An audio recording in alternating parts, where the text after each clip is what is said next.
নাম কি? আমার নাম আবু হানিফ। আপনি সহকারী প্রিজাইডিং অফিসার, এই রুমে দায়িত্ব ছিলেন, কি করছিল? এই রুমে আমি এখানে ব্যালটে বুট নিতেছি, নেওয়ার পরে প্রিজাইডিং স্যার হলো আসছে। হ্যাঁ, আইসে আমাকে বলতেছে যে সিসি ক্যামেরা নাকি চলে না, তো একটু লাইনটা দেখেন। তো আমি বলছি যে আমি ওইখান তো আমি খাটো মানুষ, হ্যাঁ, আমি দূর পারবো না। পরে হলো আমাকে বলতেছে যে তাহলে আপনি এলো পিসির ডাক দেন।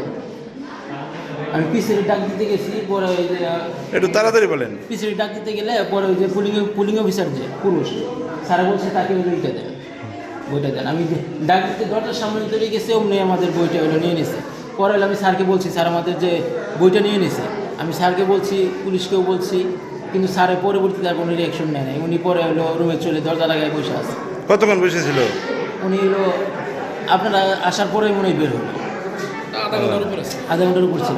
পরে ওই পাশের এইগুলো ছিল, কিন্তু আমার যে 12টা আমি ব্যালট নিছি, নেওয়ার পরে পরবর্তী ব্যালটগুলোতে আমার কোনো অফিসিয়াল সিল আর কোনো স্বাক্ষর ছিল না। আচ্ছা, ঠিক আছে। আপনার নাম কি? আমার নাম আবু হানিফ। কি করেন, কোথায় আমি চাকরি করেন? উপসহকারী কৃষি অফিসার, বালুকার। ঠিক আছে। এখন ঘরেই হবে বিয়ে বাড়ির পোলাও, যদি থাকে আকিজ এসেনশিয়াল সুগন্ধি চিনি গুঁড়া চাল।